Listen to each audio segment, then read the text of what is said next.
네, 올해 네, 두 번째 마지막 전체 신문대 강좌가 있습니다. 또 오늘 그 전체 강좌의 주제는요, 그 생협의 의 그리고 현재와 미래입니다. 오늘 이제 이 강좌를 진행하실 분은 예, 장원봉 선생님이신데 현재 삼봉회대학교 사회적기업연구센터 학술역 교수직과 사회투자지원재단 상임이사를 맡고 계십니다. 오늘 아주 현실적이고 재밌는 강좌가 될 것 같습니다. 큰 박수로 장원봉 선생님 모시겠습니다. 감사합니다.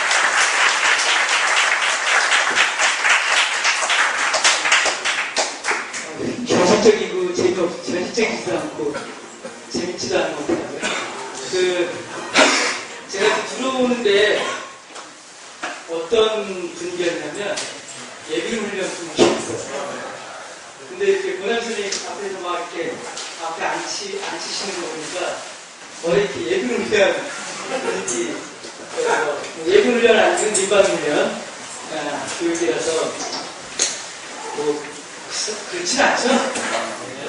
제가 얼마 전에 그 지방에서 공무원들 한 200명 모시고 교육을 했는데, 그때 딱 그 느낌이었어요. 민방훈련.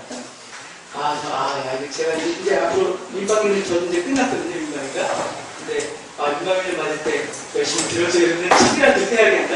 그래서 벌써 끝났는데, 그 정도는 아니라고 생각이 들고요. 어쨌든, 그래도 한살림에서 일하시는 선생님들이시니까, 아마 한살림 정신에 대한 이해도 있으시고 그러실 거라고 생각을 하고 있습니다. 다만 제가 고백을 드리자면 그 생협의 직원분들 교육은 두 번째예요. 그리고 이렇게 많은 분들하고 교육을 한 건 처음이에요.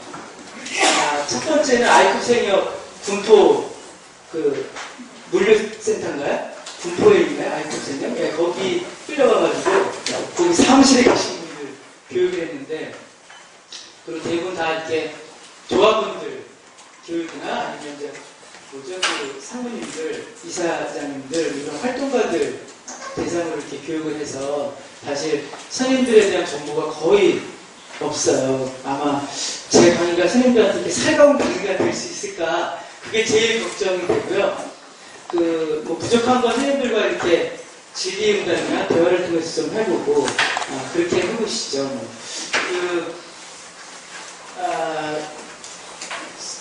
한살림이 소비자생활활동조합인가요? 말이 많아요. 한살림이 소비자활동조합이다라고 하는 사람도 있고 아니다라고 하는 사람도 있는데요. 그냥 일단 소비자활동조합이라고 치자고요. 그러면 소비자활동조합 외계에서 노동자는 뭔가요? 선생님들이 이제 소비자활동조합의 노동자들이시죠? 노동자라는 말이 싫으신가요? 어쨌든 직원분들이신데, 그 소비자생활활동조합 내에서 직원들은 어떤 위치에 있는 건가요? 생각해 보셨어요? 사실 난감하거든요, 저는. 왜냐하면 소비자생활활동조합의 목적은 소비자들의 이해를 추구하는 거예요. 그렇게 알고 계시지 않으세요? 이 분위기를 제가 어떻게 해야 될까요?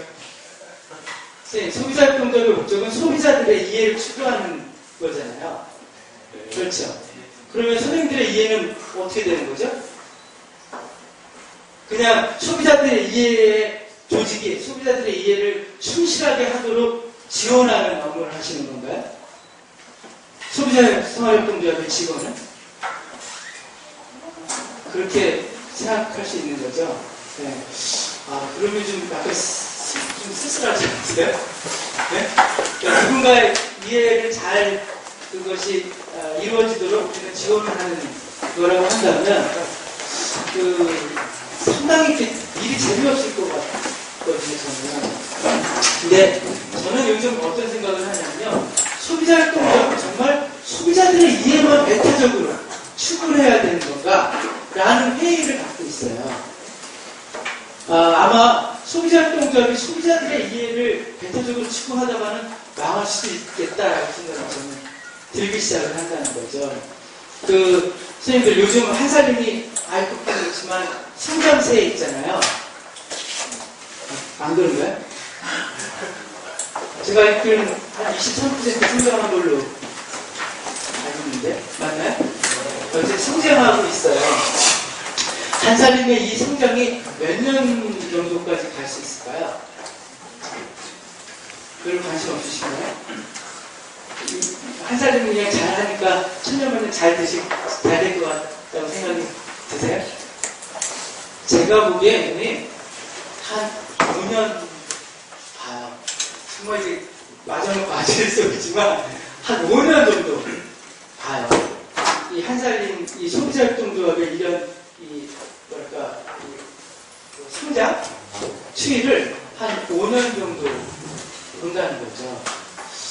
어쨌든 많이 성장을 하고 많이 이렇게 확대를 해왔는데 그 확대가 거의 한 5년 정도 남지 않았을까라고 생각이 들거든요.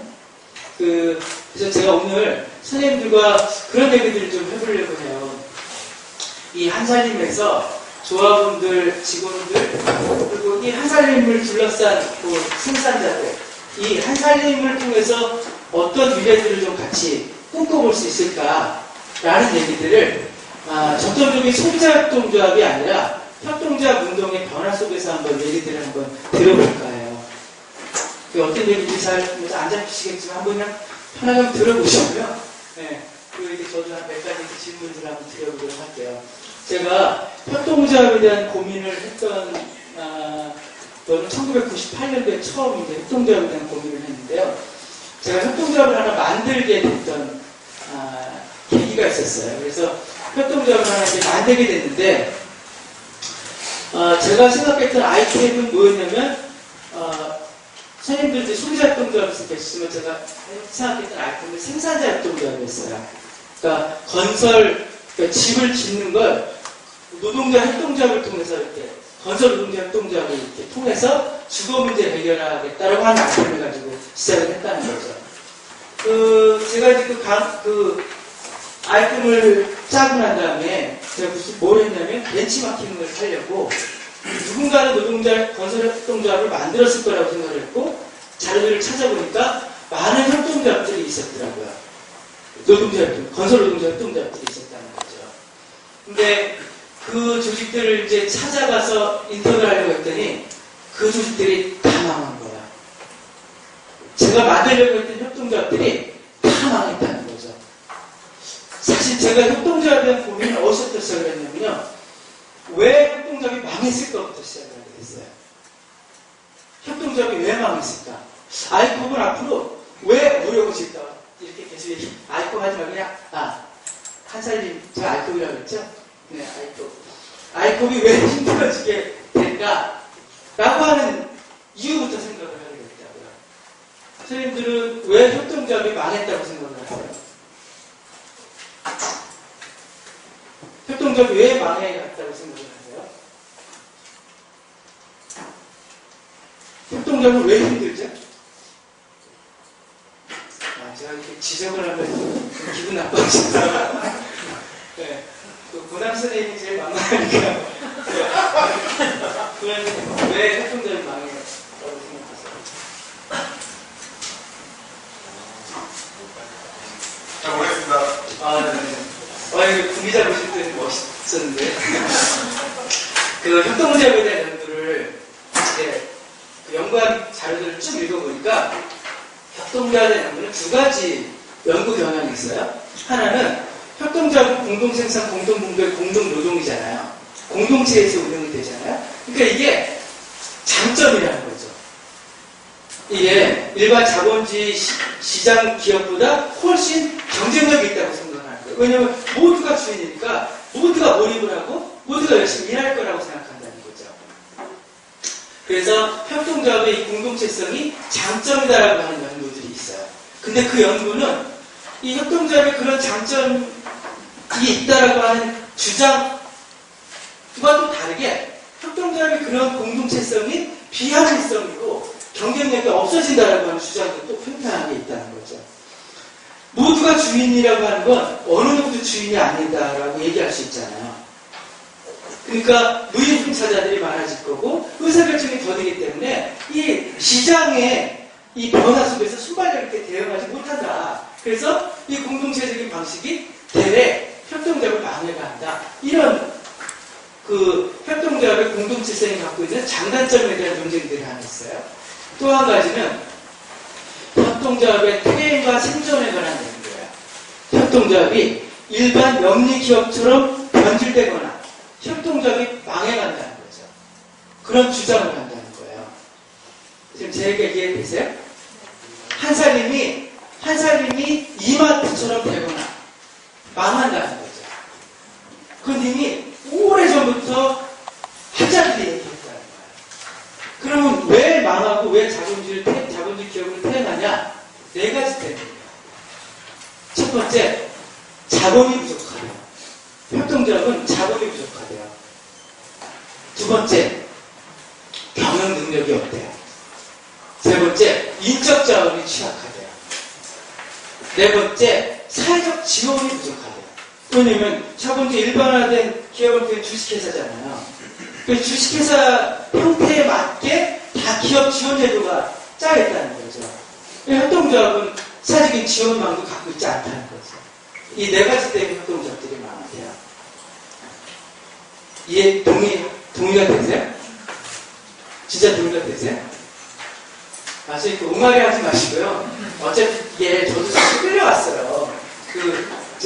서울 상무님이 저희 재단 이사님이세요. 이사님이 시키면 그 상임사가 높은 거 아닌가, 이사보다. 근데 어쨌든 이사님이 시키니까 저도 하는 거지. 작은 기대를 갖고 왔어요. 어쨌든 한살림의 직원 선생님들과 내가 어떤 얘기를 할 수 있을까, 그런 기대를 갖고 왔는데요. 실은 어차피 이렇게, 편하게 가세요.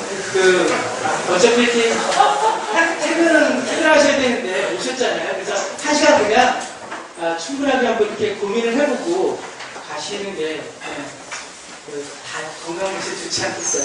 그래서 옹알이 하지 마시고 저쪽으로 가는 거 하시고, 어쨌든 네 가지 때문에 망했다는 거죠. 정말 동의하세요? 네. 동의하시면 사실 저도 동의가 되는데, 제 고민은 뭐였냐면요. 네 가지 때문에 협동조합이 망했잖아요. 근데 그 네 가지를 그럼 제가 해결할 수 있는 방안이 있어야 되잖아요. 네 가지를 해결할 수 있는 방안이 있어야지 제가 망하지 않겠죠. 협동조합은 한살림은 그 네 가지 문제를 해결할 수 있는 방안을 가지고 계세요? 저는요 쉽지 않다고 생각해요. 협동조합의 자본은 어디서 와요? 조합원의 출자금에서 와요. 조합원의 출자금에서. 그 출자금을 가지고 이마트를 만들 수 있어요? 저는 어려울 거라고 생각해요. 저는 건설 노동자들, 그러니까 실업자 아저씨들하고 건설 노동자 협동조합을 만들었어요. 그 아저씨들이 출자를 해야 끼케야 100만 원일 거 아니에요. 자본, 저는 자신이 없어요. 제가 보기엔 한 살부터 크게 다르지 않을 거야. 아이커분 그럼 그 문제, 자본의 문제를 어떻게 해결해요? 어떻게 해요? 막 설득했죠. 차입을 막 하고 그렇게 하잖아요. 협동조합은 차입에 인색하거든요. 왜 협동조합이 차입에 인색한지 아세요? 차입을 하게 되면 이윤 압박을 받게 돼요. 이윤 압박을 받게 되면 훨씬 더 경영적인 압박을 받게 되거든요. 그래서 사실은 차입에 인색하게 되는 거예요. 근데 알코올은 적극적으로 차입을 하시잖아요. 엄청나게 차입을 해요. 그리고 자연들이면 주식회사잖아요. 저는 알컵이 잘 됐으면 좋겠거든요. 근데 그냥 미뤄 짐작하건데 알컵은 주식회사가 될 가능성이 많아요. 주식회사가 될 가능성이 많아요. 자본주의 사회에서 가장 적합한 기업은 그게 주식회사거든요. 왠지 아세요? 그게 가장 합리적이기 때문이에요. 그게 가장 돈을 벌 수 있는 구조이기 때문에. 자본주의는 자본의 증식운동을 하는 시스템이잖아요. 자본의 증식운동을 하는 기업 형태가 가장 일반적인 형태의 기업 형태란 말이에요. 그래서 상장된 주식회사의 경우에 자기의 기업의 재산과 사업계획을 공개해서 투자를 하잖아요. 그래서 부족한 자본을 유치한다고요. 그걸 가지고 똑똑한 경영진을 뽑죠. 제가 보기엔 김재근 사모님이 경영학 석사가 아니신 걸로 알고 있어요. 여기 경영학 석사 이상 되시는 분 계세요? 없죠. 협동조합은 적용질이 어디서 와요? 조합원 내에서 와요. 조합원 내에서 와요. 조합원 내의 역량을 가지고 경영을 해요. 그렇지 않아요? 그러면 세 번째 인적 자원의 문제. 조합원 내에서 해야 되겠죠. 그 다음에 조합원과 이해를 같이 하지 않는 그냥 직장인으로서 직원들을 고용할 수 있겠죠. 스님 한 살이만 빼고 한 살이 정신에 대한 그런 의미도 느끼시고 그렇다고 저는 들었는데 어쨌든 빼고 인적 자원은 그렇게 형성이 되겠죠. 저는 그 네 가지 문제, 뭐 협동조합 법이 만들어지려고 하긴 하는데 산사람이 뭔가 경제활동을 할 때 은행이나 정부의 중소기업 지원 정책을 이용할 수 있어요, 없어요? 현재로서는 없다는 거예요. 저는 쉽지 않은 문제 같아요. 저는 쉽지 않은 것 같아요. 근데 그러면 저는 협동조합 운동을 할 수가 없잖아요. 우리는 협동조합 운동을 하면 안 되잖아요. 근데 제가 어떤 고민을 하게 되냐면요. 그러면 일반 자본주의 기업이 망해도 그 네 가지 때문에, 저번에 그 앞에 세 가지 때문에 망했을 거 아니에요. 망하는 기업은 자본금이 부족하고 경영 능력이 없고 인적자를 취약해서 망한 거잖아요. 근데 한 사람은 협동조합이잖아요. 그럼 왜 협동조합이 망했는데 일반 자본주의 기업이 망한 이유를 똑같이 될까? 라고 하는 회의가 들겠죠. 저는 그런 회의가 들었어요. 왜 협동조합이 망했는데 일반 자본주의 기업이 망한 것처럼 똑같이 망한 이유가 얘기가 될까? 라고 생각이 들었는데 제가 협동조합들이 어떻게 놀았는지를 보니까 얘네들은 망하기 딱 좋게 놀았더라는 거죠. 일반 자본주의 기업, 일반 영리기업과 똑같은 경제 방식으로 활동을 했다는 거죠. 지금 이해되세요? 제가 만들려고 했던 건설 노동자 협동조합은 건설 시장에서 똑같이 일반 건설 기업들과 똑같은 방식으로 경제활동을 했다는 거죠. 근데 그 건설 현장의 그 건설 시장이라고 하는 거에서 살아남는 데는 1등이 되는 거죠. 이 자본주의 시장은 과정만 살아남게 돼 있어요. 1등이 돼야지만 살아남게 돼 있는 거죠. 1등이 되기 위해서 뭐가 필요해요? 자본이 필요하죠. 경영 능력이 필요하고요. 인적 자원이 필요해요. 좋은 인적 자원. 협동조합은 자본이 필요 없고 경영 능력이 없고 경영 능력이 없어도 되고 인적 자원이 수도 된다는 얘기를 드리는 게 아니라요. 그 이외에 다른 것들을 갖고 있지 않았다는 거죠. 협동조합들이. 근데 이미 일반 시장에서 기업의 1등이 될 수 있게 하기 위해서는 자본과 경영 능력과 인적 자원이 풍부하게 있어야 되는데 협동조합은 그걸 만들 수 있는 인센티브 구조가 없다는 거예요. 이게 저는 그때 너무 심각했어요. 선생님들 이렇게 반응이 뚫어지지만 저는 되게 상당히 큰 뭐랄까 고민이었어요. 많은 협동조합들이 일반 영리업체하고 다른 게 없이 똑같은 경제 방식대로 운영이 됐다는 거죠. 이 불일치에서 저는 협동조합이 망했다고 생각해요.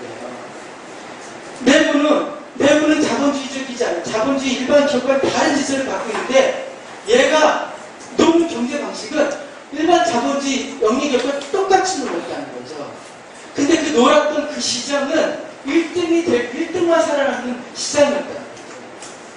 우리가 협동조합이 1등이 될 수 있는 인센티브 구조는 없다는 거죠. 없어요. 만약에 1등이 됐어요. 그 시장에서 1등이 됐어요. 그러면 그 시기에 그 협동조합은 뭐예요? 이마트가 되는 거죠. 그러니까 협동조합이 태어나지 않고는 일반 영리기업으로 태어나지 않고는 1등이 될 수 없는 거죠. 이제 그런 측면에서 제가 알코올에 대해서 걱정스러운 거죠. 알코올은 이마트가 경쟁 상대잖아요. 물론 한사님도 알코올이 경쟁 상대라고 생각을 하시는 것 같긴 한데요. 아닌가요?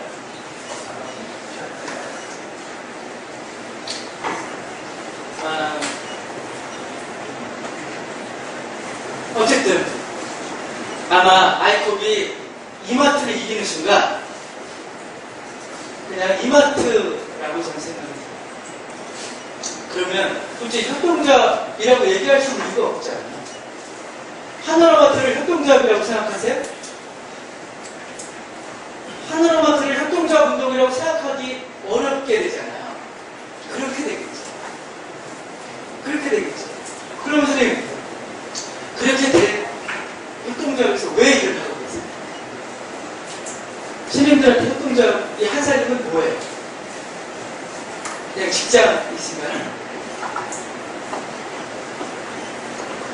하나로마트 매장에서 일하시는 분들이 그 매장에서 일하시는 분들이 어떤 생각을 가지고 계실까요? 저는 그런 게 우리의 질문일 수 있을 것 같아요. 우리가 어디로 갈 거냐라고 하는 질문에서 그런 질문을 우리가 같이 해볼 수 있을 것 같아요. 제가 그 민회생협에서 한번 강의를 했어요. 강의를 했는데 이제 민회생협이 지역에서 어떤 역할들을 해나가자 이렇게 얘기를 했는데 그다가 이제 어떤 분이 손을 들었어요. 손을 들면서 뭐라고 하시냐면 저는 민회생협의 전망과 저하고는 아무 상관이 없다는 거예요. 저는 여기 직원이라는 거예요. 매장을 관리하는 직원이시잖아요. 그래서 이 민회생협이 어떻게 됐든 나는 그냥 임금을 많이 받고 그 다음에 토요일 일을 안 했으면 좋겠고 이렇다는 거죠. 이 조직의 전망과 아니면 이 경영진과 직원들과의 이 긴장관계들이 저는 다 그렇게 이 조직의 정체성에 대한 이 구성원들의 이해로부터 저는 시작될 수 있을 거라고 생각합니다.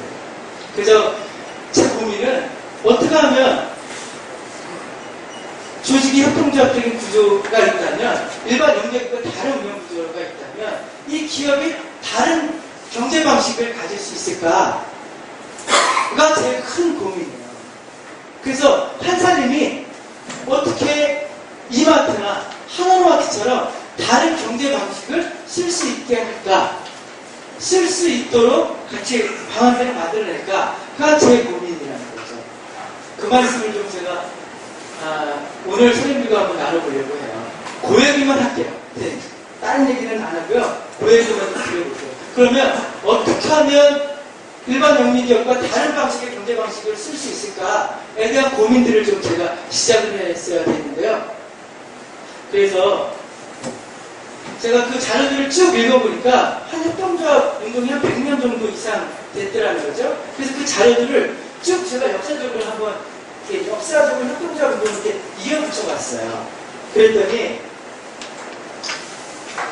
이거는 그냥 편하게 나중에 이렇게 읽어보세요. 이 자료들은.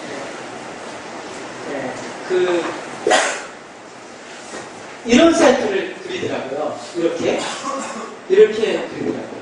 협동조합 운동이 자본주의 태동기 때부터 생겨요. 쭉 성장을 해요. 이게 여기가 1900년도에서 1930년도의 절정에 이르러요. 그 다음에 어떻게 되냐면 협동조합 운동이 훅 가요. 다 이렇게 망해가요. 지금 우리 어디 있냐면 여기 있어요. 여기. 저는 우리 협동조합 운동이 여기 있는 기후에 대해서 전 이해할 필요가 있다고 생각이 들어요. 협동조합 운동은 자본주의 이전에 있었을까요? 없었을까요? 시험 보는 건 아닌데요. 일단 연구자들은 그냥 자본주의 시작부터 있었다고 얘기를 해요. 아마 협동조합 운동이 이전에 있었다고 하는 건 공동체 같은 방식을 얘기했을 텐데요. 협동조합을 하나의 경제 조직으로서 상장했던 건 자본주의 태동부터 시작을 하고요. 시작이었다고 얘기를 하고 한국은 일제시대부터였다고 이렇게 연구자들은 얘기를 하고 있어요. 그럼 협동조합은 왜 생기게 됐냐? 슈타게 들으셨죠? 네? 못 들으셨어요? 이제 제가 용납했는데 협동조합 이제 공공재 공공재 사회에서는 농촌 공동체 사회이잖아요. 이 농촌 공동체 사회에서는요 사람들이 다 이렇게 손에 손을 잡고 살았단 말이에요.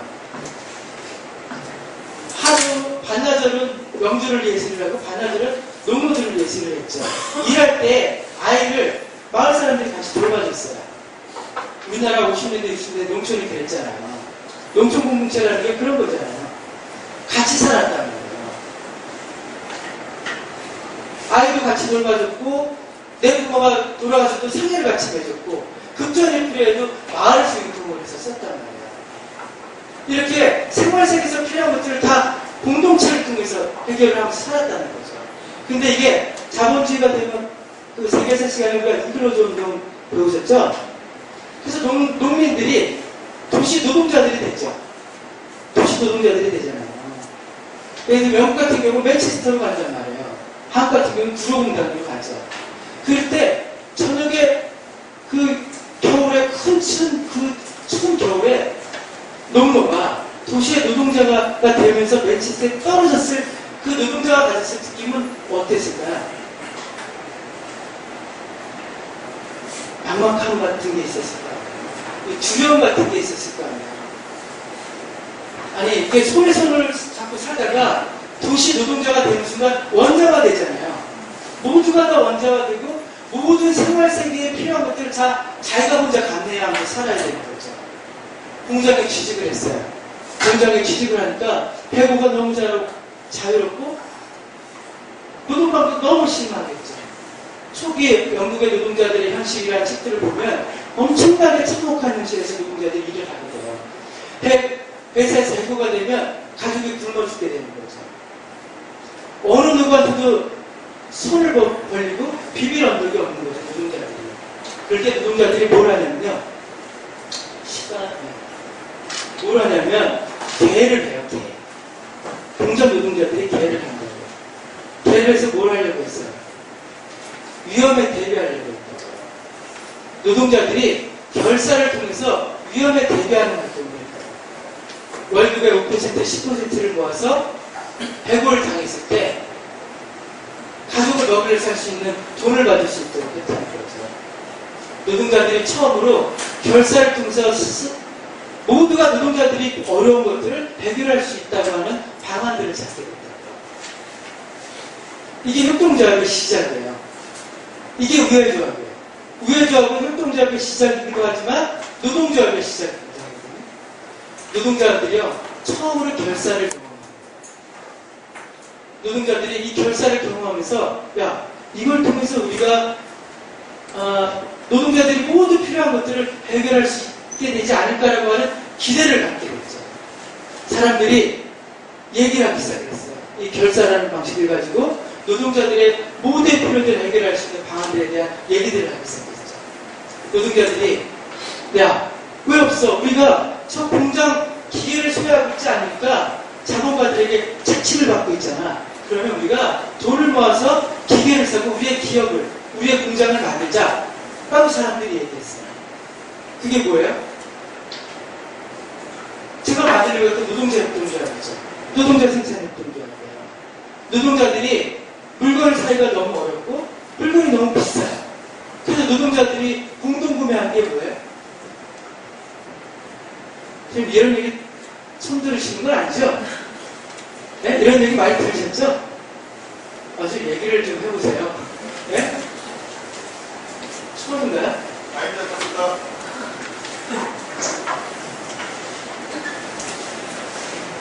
네. 계속 해보죠. 노동자들이 노동자협동조합도 만들고 소비자협동조합도 만들었어요. 그리고 노동자들이 급전이 필요할 때 은행에서 돈을 안 빌려줬죠. 그래서 노동자들이 또 노동자들의 은행을 만들어야겠다고 생각을 했어요. 그게 뭐야? 신용협동조합. 노동자들이 공장 내에 조그만 계획을 하지 말고 직종끼리 큰 계획을 하자. 해서 만든 게 공제조합이에요. 직종조합이에요. 직종끼리 큰 계획을 한 거죠. 노동자들이 이제 생산은 생산자협동조합을 통해서, 소비는 소비자협동조합을 통해서, 신용은 신용협동조합을 통해서, 노동자들이 갖고 있는 생활세계의 위험은 공제조합을 통해서 대비할 수 있다고 생각을 하게 됐어요. 노동자들이 협동조합이 아니면 노동자 모두가 필요한 것들을 해결할 수 있는 방안들이 없었어요.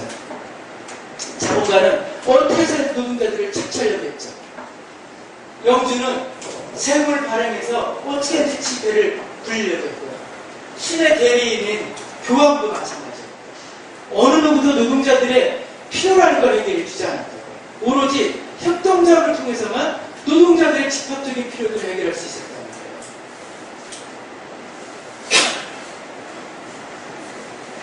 선생님, 세상은요, 필요하면 쓰고 필요 없으면 없어지거든요. 협동작업이요, 너무나 노동자들에게 소중하게 필요한 조직이었던 거예요. 그래서 세상은 필요하면 쓰고 필요 없으면 없어지는 거죠. 이 세상이 노동자들에게 협동작업이 너무나 중요한 것이었어요. 그래서 이렇게 생각을 하는 거죠.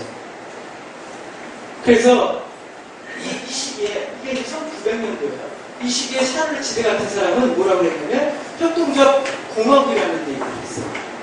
정말 생산자 협동작업을 통해서, 소비는 소비자 협동작업을 통해서, 신용은 신용 협동작업을 통해서, 사회적 부여는 공제작업을 통해서 대비할 수 있겠다고 생각을 했죠. 협동작 공업이라는 얘기들을 했다고요. 이런 사람들 우리는 뭐라고 불러요? 네? 아니, 교육을 받았다면서. 우리 이런 사람들 뭐라고 부르냐면요, 또라이라고 불렀죠. 공산적 사회주의라고 불렀잖아요. 공산적 사회주의자라고 불렀어요. 우리는요, 협동작 운동이 태동됐던 그 역사적인 과정을 이해하기 전에 그냥 협동작 운동을 얘기했던 사람들을 또라이라고 불렀다고요. 학교 때 공산적 사회주의라는 얘기를 배웠다.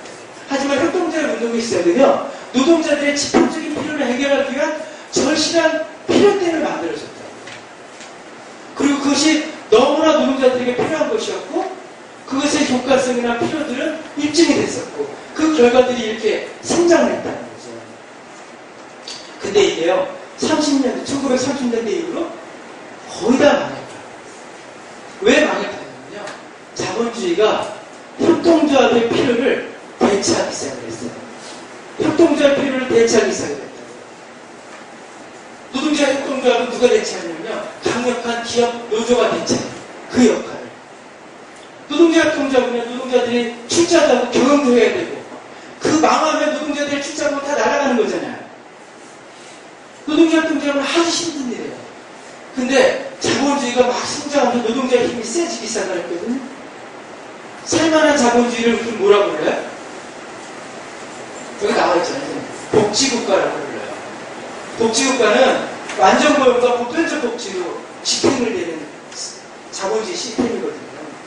자본주의가 성장하면서 대량 생산, 대량 소비 시스템을 가게 되죠.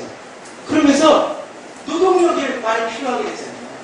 노동력을 많이 필요로 하게 되면 노동자들이 교섭력이 생기게 되죠. 선생님들은 교섭력이 있으신가요? 한 살 내에서 고개를 절레절레 흔들리시면 기겁을 하시는데, 노동자들이요, 교섭력이 생겨요. 그래서 어떻게 되냐면요, 1년에 임금 교섭을 해가지고 단체 협상을 통해서 자기 노동자들이 가족임금을 버는 사회가 되어버렸어요. 자본주의가. 노동자협동조합을 왜 만들었어요? 자본가들한테 수탈을 덜 받기 위해서 만들었어요. 그 위험은 다 노동자들이 감내하면서 만들게 된 거죠. 근데 이제 노동자협동조합을 만들 필요가 없다고. 이 노동조합 활동을 통해서 이 강력한 노동자의 힘으로 교섭력을 정치하게 됐다. 노동자협동조합의 존재 가치가 없어졌어요. 그럼 소비자협동조합은 어떻게 됐습니까? 지금 소비자협동조합은 어떻게 됐어요? 뭘 어떻게 돼요? 존재 가치가 없어졌어요. 소비자협동조합을 왜 만들었어요? 싸게 살려고, 쉽게 살려고 만들었어요. 근데 자본주의 대량 생산, 대량 소비 시스템은 상품의 가격을 낮추죠. 그리고 자본주의 곳은 선생님들이 아시는 유통이잖아요. 여기 한 70% 선생님들이 유통 일을 하신다고 얘기 들었어요? 유통이니까. 널린 게 이마트예요. 선생님, 왜 노동자들이 일주일을 기다려서 물건을 사야 돼요? 이제 널린 게 저렴한 물건이고 큰 대형 마트라는 거죠. 소비자협동조합의 존재 가치가 없어졌어요.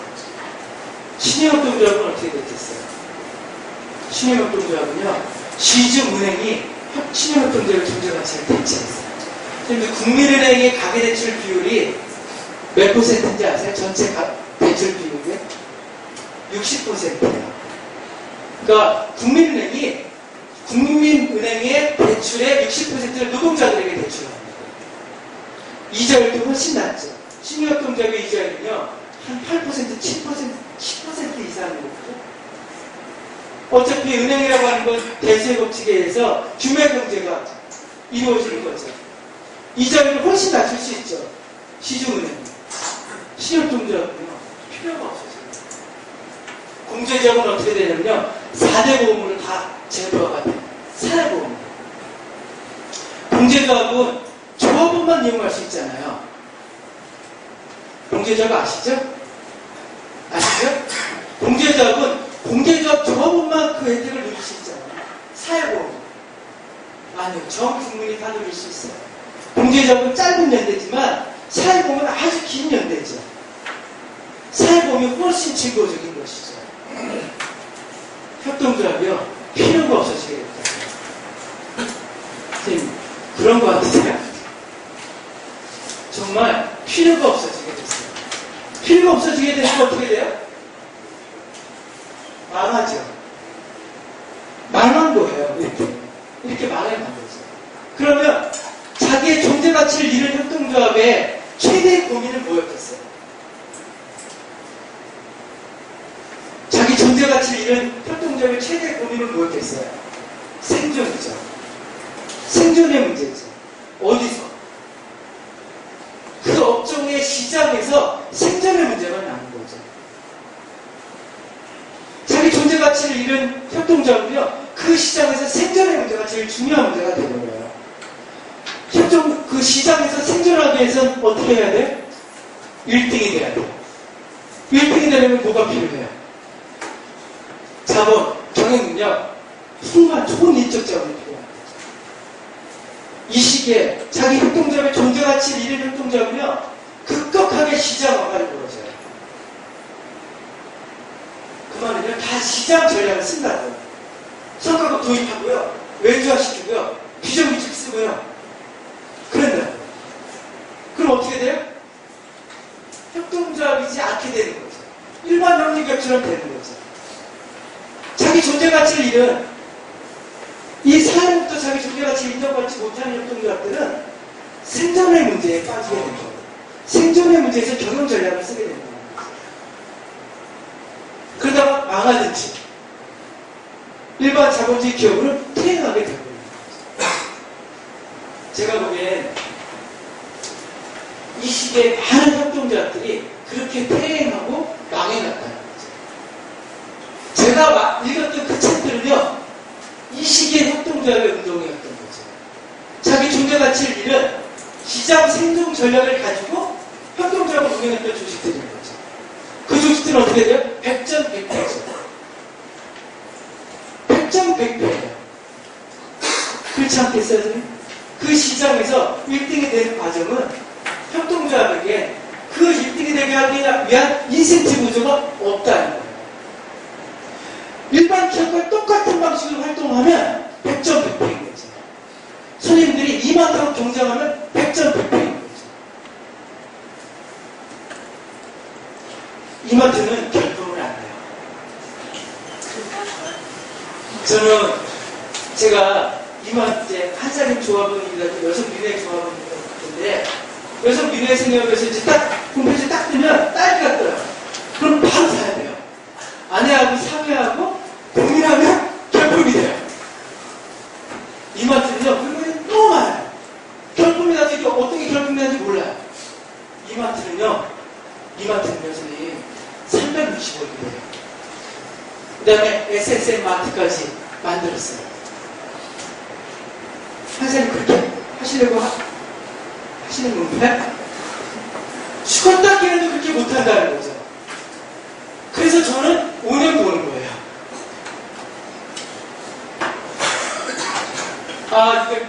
저는 아이컵이 저는 이마트처럼 될 것 같아서 걱정이에요. 그래도 상관없죠. 그래도 잘 되면 좋은 거죠. 근데 망하거나 하나로마트처럼 된다는 거죠. 그러면 왜 그 조직에서 차라리 이마트로 그냥 빨리 취직을 하지 왜 이마트가 될 길을 계속 힘들게 버티고 있을까 보다. 뭐 하려고. 근데 분명하거든요. 존재가치를 잃은 협동조합은 그렇게 돼왔어요. 역사적으로. 제가 그렇게 많이 봤던 책들에서 나왔던 협동조합들 망해갔던 건 존재가치를 잃은 기장의 생존 전략만 가지고 있었던 협동조합들이었다는 거죠. 선생님들은 일반 그러니까 이마트가 아닌 다른 어떤 전략을 가지고 계세요? 선생님들 직원이니까 그냥 그건 소비자들이 알아서 해야 되는 건가요? 한 사람이 소비자 될 겁니까? 그러신 거예요?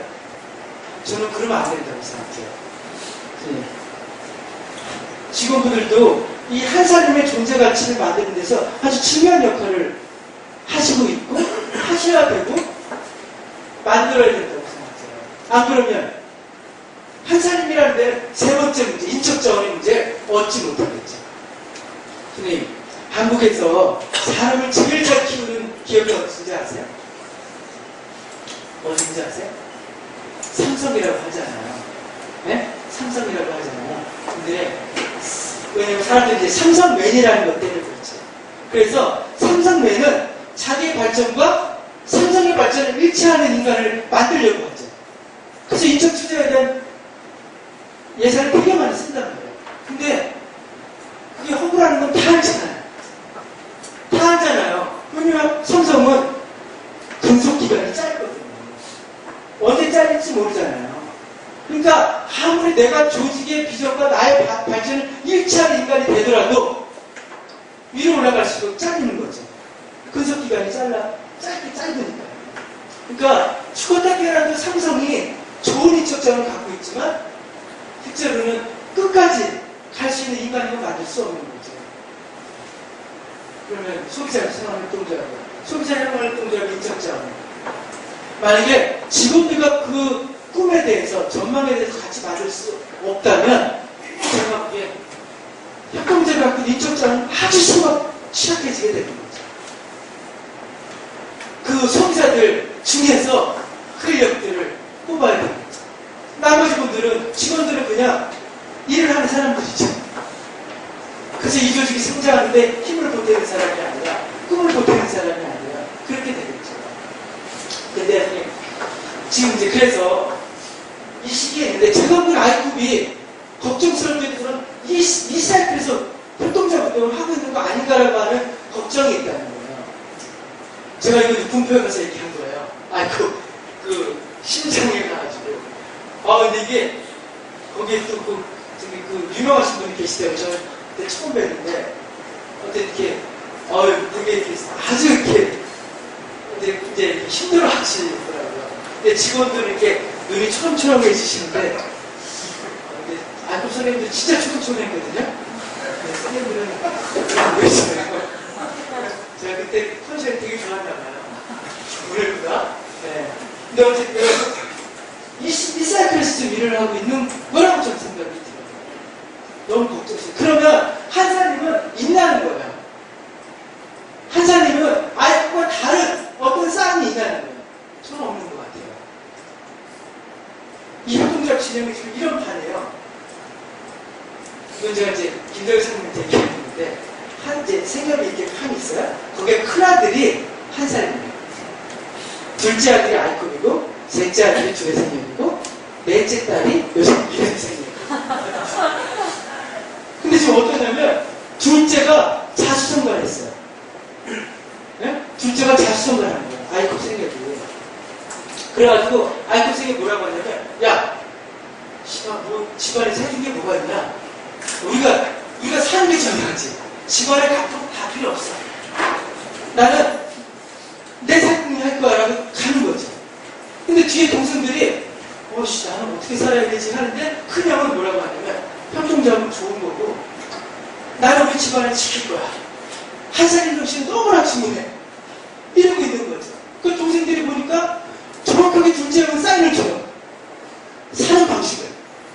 큰 형은 이게 이제 공부하고 있는 좋은 얘기를 하고 있는 거죠. 아이컵을 따라하기 시작을 했어요. 한사람도 따라하기 시작했죠. 저 새끼들 어떻게 저걸 할까? 하는데 언제 보면 따라해요. 그걸 하고 있죠. 어느새가 한사람도 하고 있고 둘의 생각도 하고 있고 여성들의 생각도 하고 있어요. 아이컵은 다 배웠거든요. 그냥 진짜 1등이 되기 위해서 필요한 걸 하거든요. 눈치 안 봐요. 협동조합 원칙 다 필요 없어요. 1등이 되는 게 중요해요. 진짜 자원 참여 열심히 하고 하는 거죠. 멋있게 가요. 자기의 길을 자치선거하는 둘째형의 길을 간다는 거예요. 근데 제가 본 한살님은 동생들에게 생각춘향에게 사인을 주지 못하고 있는 거예요. 그 말은요, 한살님도 자기 사인을 갖고 있지 않은 거죠. 아이컵이 가는 길과 다른 내 길을 갖고 있지 않은 것이죠. 이렇게 얘기하면 싸가지 없는 건가요? 큰일 나죠. 비교의 사람. 저는 그렇게 생각해요. 그러니까 동생들이 주고하는데 큰형은 대신 해주는 게 없잖아요. 해주는 게 없잖아요. 형들이 여기서 미래 생각 어려운데 해주는 거 있어요? 없죠. 없어요. 아니 왜 그런 생각을 해야 되는지도 모르죠. 그러면 도대체 어떻게 다시 그러니까 제 고민이에요. 그래서 제 고민인 거예요. 그러면 어떻게 한사님이 아이컵과 이렇게 계속 아이컵을 얘기하면 안 될 것 같아요. 아이컵도 훌륭한데요. 제가 아이컵 생각하고 식사를 하다가 뭐라 그러냐면 아이컵 생각하면 지역 생각은 건강해요 이렇게 얘기를 했어요. 근데 사람들이 도대체 욕하는 거야? 칭찬하는 거야? 아이컵 생각하면 건강해요. 이렇게 얘기하고 진짜 건강해요. 네.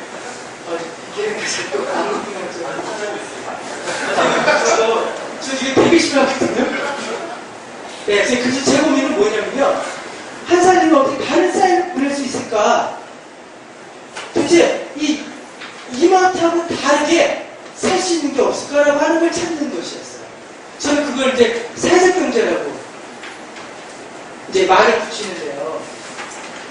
거의 이제 이따 얘기해보면 알겠지만 사회적 경제 거의 한사님 운동과 비슷해요. 그래서 100년 전에 선배들의 얘기를 쭉 모아본 거예요. 그래서 제가 여러 선배님들을 사귀게 됐는데 제가 오늘은 딱 두 분만 모셨어요. 저한테 큰 자극을 주신 선배님들이에요. 이 두 분인데 이 두 분이 제 고민에 상당한 영향력을 행사하신 분들인데요. 그분은 로자 룩셈부르크 누나하고 베르스타인 형님이세요. 두 분 다 아시죠? 두 분 다 아시는 분들이시죠? 네, 모르셔도 상관이 없어요. 어차피 돌아가셨으니까. 이 룩셈부르크 누나는요, 아주 친한 누나예요. 그래서 크레마도에서 돌아가세요. 급진적 사회주의자이셨어요. 그리고 베르스타인은요, 변절자예요. 기회주의자라고 욕을 먹었었어요. 주로 이제 룩셈부르크 같은 사람이 이렇게 했겠죠. 근데 베르스타인은 독일의 사회민주주의를 이렇게 촉발시킨 아주 중요한 분들이시죠. 이 두 분이요, 협동조합에 대한 아주 기가 막힌 문장을 하셨어요. 이 100년 전의 선배들의 고민이요, 거의 100년 훨씬 이후에 제 고민에 거의 60%를 답을하고 계셨어요. 이 자본주의 영리기업과 다른 경제 방식이 뭐냐, 협동조합을 해야 될 방식이 뭐냐라고 하는 아이디어를 주셨다는 거죠. 첫 번째 공격을 로자 누나가 해요. 선빵을 날리는 거죠. 베르사인한테. 뭐라고 날리냐면요. 뭐라고 날렸어요? 제가 낭낭하게 한번 보이시죠? 읽어보시면 협동조합에서 무슨 사회성을 발견할 수 있지? 결국 그것은 개인주의적인 것일 뿐이고 결국 개인주의적인 기업으로 퇴행할 거야 라고 얘기했어요. 이 말이 무슨 얘기인지 느낌 오세요? 안 오시죠? 이런 거예요. 소비자생활협동조합은 왜 만들어졌어요? 소비자들의 경제적인 배타적인 지들의 이해를 위해서 만들어졌어요. 그래서 공동생산, 공동공급, 공동노동이에요. 공동체성이죠. 근데 로자 룩셈부르크가 보기에 그 공동체 밖에 나와서 그 공동체를 보면 뭐냐면요. 그 니들 거라는 거죠. 이해되세요? 니네들끼리는 공동체인데 밖에 나오면 니들 거라는 거죠.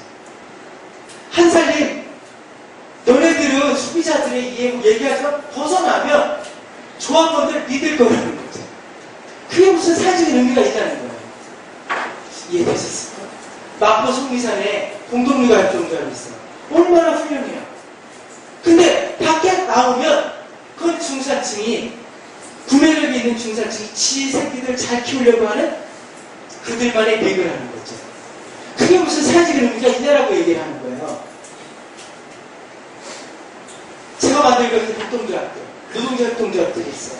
노동자협동조합이 그런 대안적인 기업 형태를 만들기 위해서 출자도 하고 밥을 세고 일을 했어요. 전세금을 담보잡혀서 기계도 샀어요. 근데 공동생산, 공동구매, 공동노동이라 공동체를 밖에 나가면 그건 니들 거라는 거죠. 고작 해야 노동자들의 배타적인 이해를 추구하는 노동자 협동조합이었던 거죠. 이 정도로 이해되시죠, 이제? 그런 얘기를 한 거죠.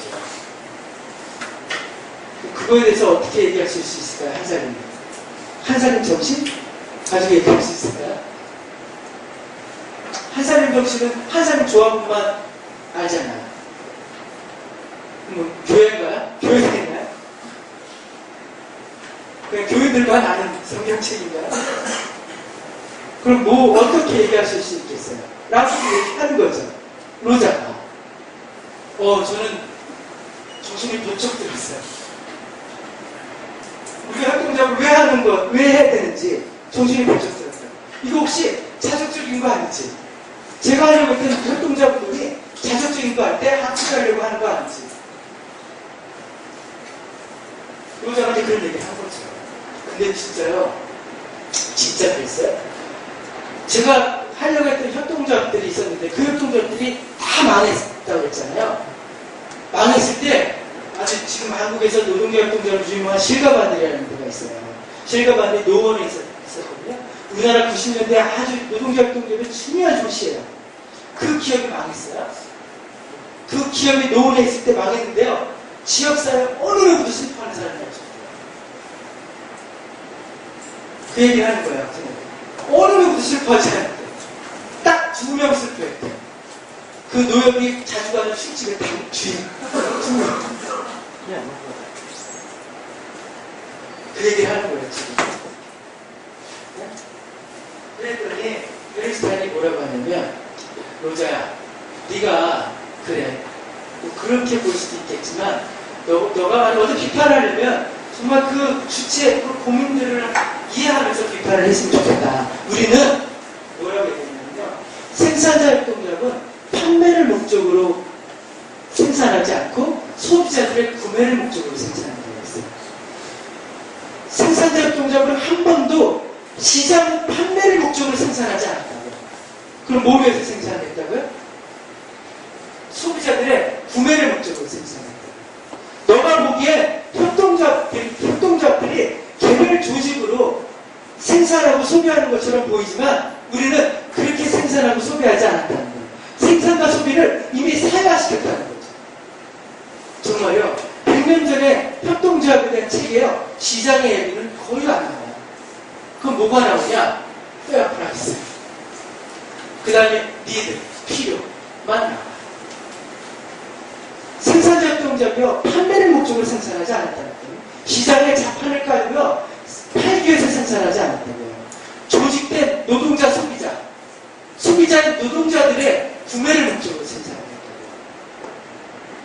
이게요, 협동조합 간의 협동이에요. 이게 협동조합 간의 협동이에요. 이게 내부자거래인 거죠. 그래서 협동조합들이 이미 생산과 소비를 사회화시켰다고 얘기하는 거죠. 너가 보기엔 개별로 보이지만 이 생산과 소비 유통을 통해서 우리는 사회화를 시켰다는 거죠.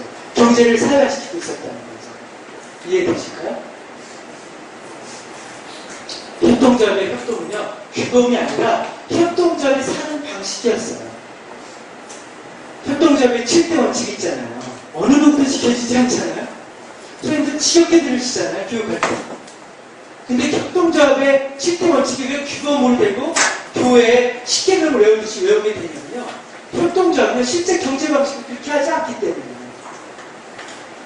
왜 한사님이 있는데 아이콘이 또 옆에 매장을 내고 여성들이 매장 경쟁을 하고 그렇게 되시겠어요?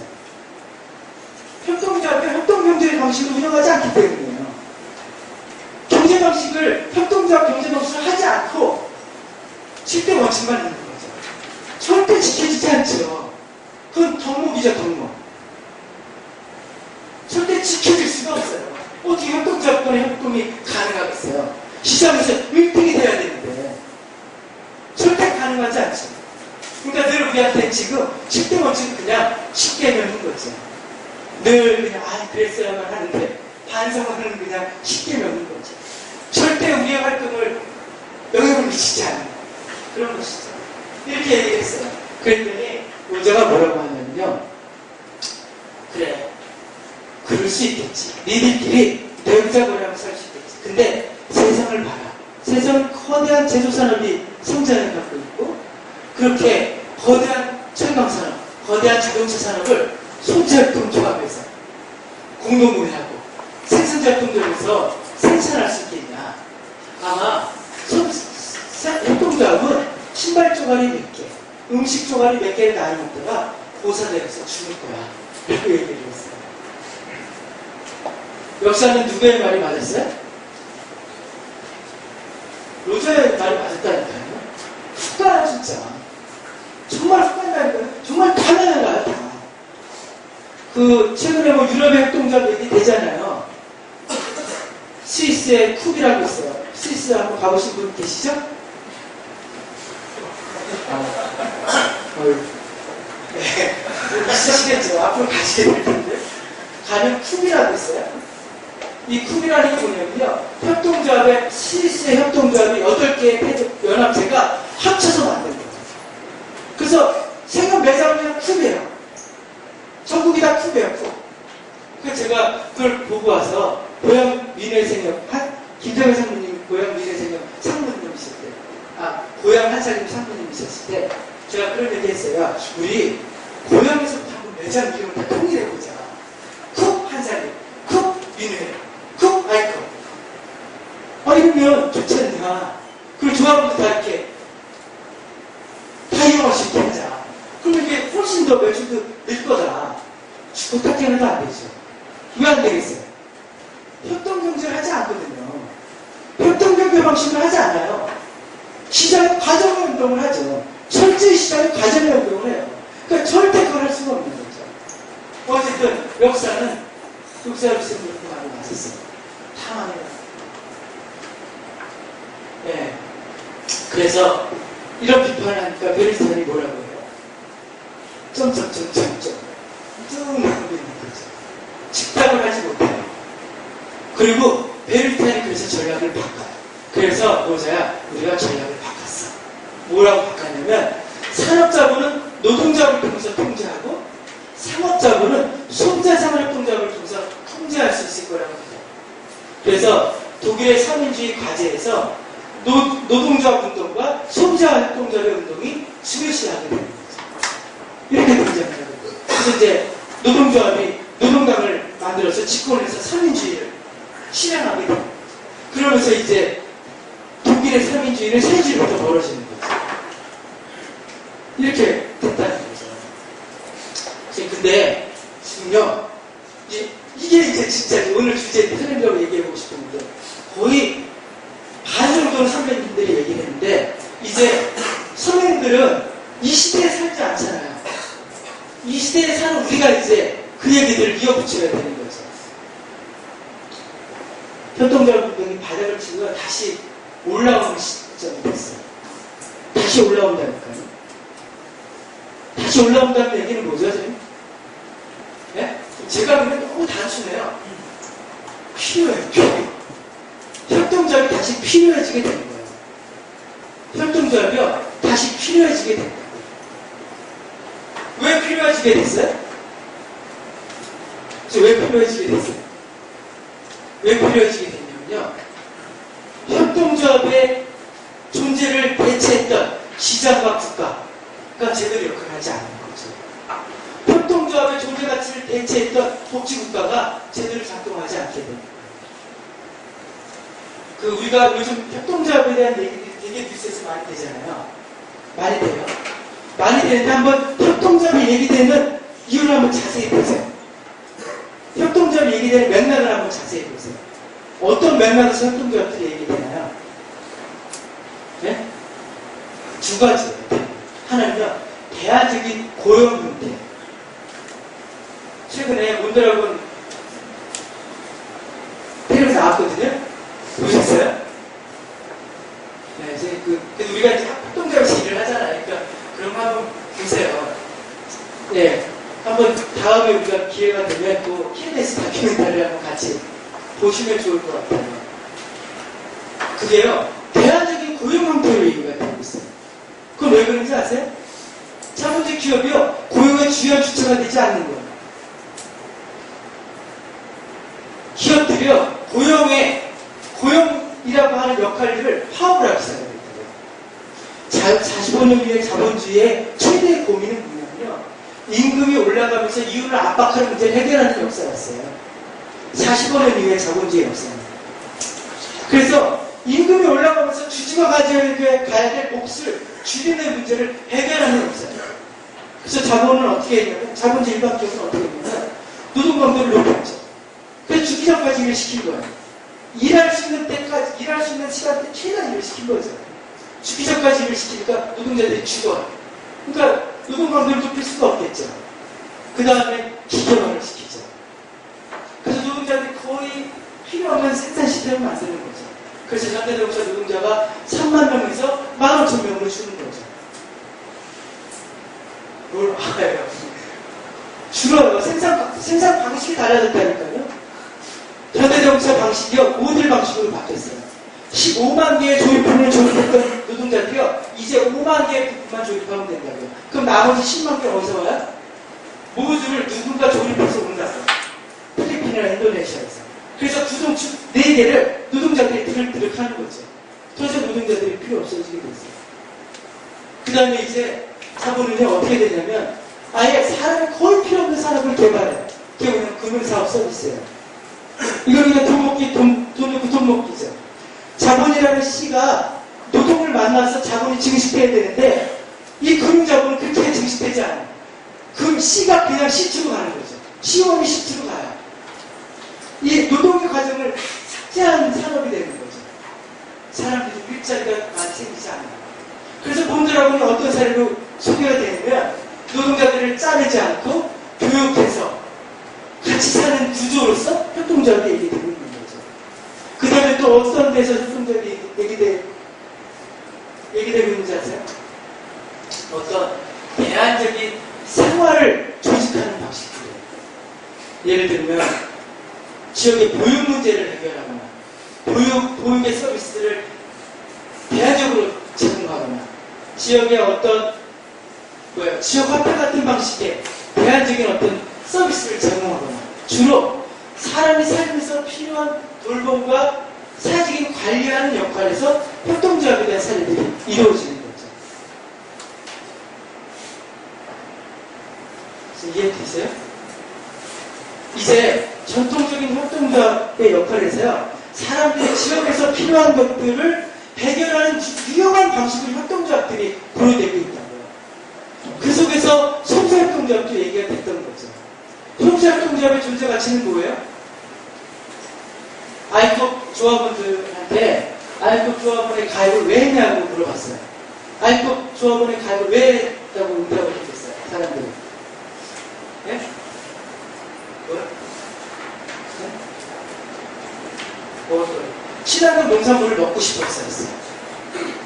네, 그 사람들이요, 협동조합을 선택한 이유는요, 협동조합이 좋아서가 아니라 협동조합이 해내는 어떤 역할을 선택했다고요. 친환경 농산물을 먹고 싶어서가 91.1%였어요. 한사님도 그게 다르지 않을 거예요. 한사님도 한 90%겠죠. 그럴 때 한사님을 선택했던, 아이컵을 선택했던 조합원들한테 협동조합의 필요는 친환경 농산물에 있어요. 그게 협동조합이건 아니건 중요한 문제가 아니에요. 다만 친환경 농산물이라고 하는 유기농 식재료를 얘기했던 첫 번째 집단이 한사님이었던 거죠. 근데 지금 그러니까 이런 사람들에서 지금 새로운 필요들이 제기되고 있는 거죠. 우리가 다 지금 이런 사이클에서 협동조합들이 이렇게 제기되고 있는 거죠. 이 사이클에서 협동조합의 존재 가치는 뭐였냐면요. 시장과 국가로부터 충족되지 않는 이런 시민들의 필요에 대한 것들을 해결하기 위한 전략이었던 거죠. 그 협동조합들이. 그것으로 얘기가 됩니다. 시장과 국가에서 충족되지 않는 시민들의 필요. 그 필요가 친환경 농산물이었죠. 시장에서 친환경 농산물을 만들지 않았어요. 그래서 먹을거리라는 게 만드는 놈과 먹는 놈의 정보가 비대칭하는 문제 속에서 공산품이 이 자본이 성장했던 거죠. 이제 사람들은 뭘 넣는지 궁금해하고 믿을 수 있는 걸 원하는 거죠. 그 틈새에서 한살림이 시작이 됐던 거죠.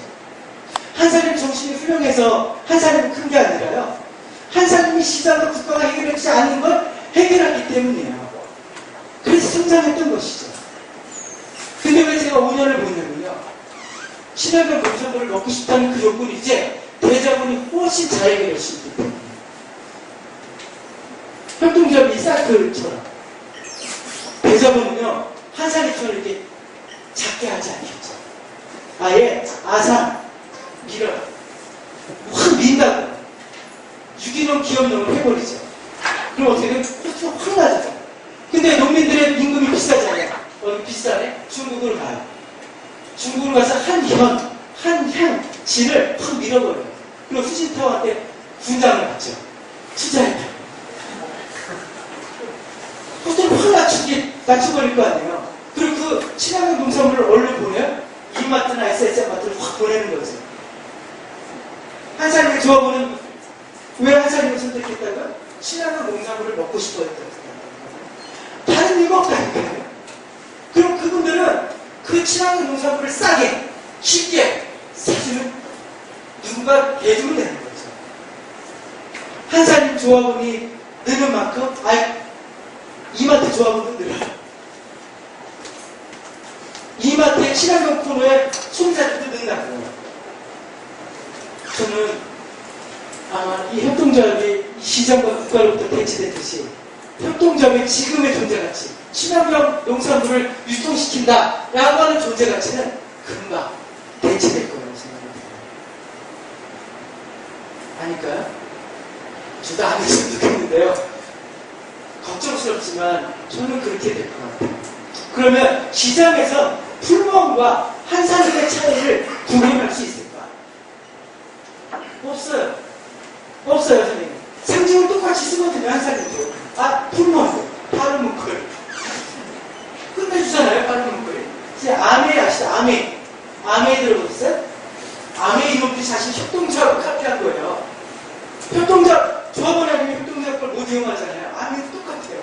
아메 조합원이 아니면 아메 상품 이용했을 때. 걔네들이 아메 간판에 뭐라고 썼냐면 좋은 생활 공동체라고 써있어요. 똑같은 거. 차이가 없어요. 풀무원과. 그래서 저는 이 한살림이 지금 우리가 참고해야 될 건 이 먹을거리 뿐만 아니라, 선생님 여기 혹시 그 물품 가가오 이렇게 방문하시는 분들 계세요? 한번 손 한번 들어보실래요? 가가오 뭐 이렇게 실제로 공급하시는 분들. 많으시죠? 선생님, 그 선생님들이 그 공급할 때 조합원들을 만나면서 그냥 이렇게 이상 그냥 먹을거리 제공하는 느낌만 드세요? 뭐 별 다른 느낌 안 드세요? 저는요 어떤 느낌이 드냐면 한살림 민회에서 그냥 조합원들 강의할 때 제가 느끼는 건데 이거 끝내주는 인프라라는 느낌이 들어요. 이 소비자 생활협동조합의 이 인프라, 손님들이 가가오 가는 그 인프라들이 끝내주는 인프라예요. 그 사람들은요 실제 지역사회에서 시장에 해결해주지 않는 그 생활세계의 필요들을 다 갖고 있는 사람들이에요. 만약에 그 사람들의 생활세계의 필요를 조직할 수 있다면, 그리고 그 친환경 농산물을 먹고 싶은 그 욕구를 더 넘어설 수 있다면, 우리가 그걸 명확하게 한살림이 사인을 줄 수 있다면, 저는 사람들이 이마트에 가는 게 아니라 한살림에서 내가 왜 이 먹을 걸 여기서 사야 되는지 이유를 저는 알 수 있을 거라고 생각합니다.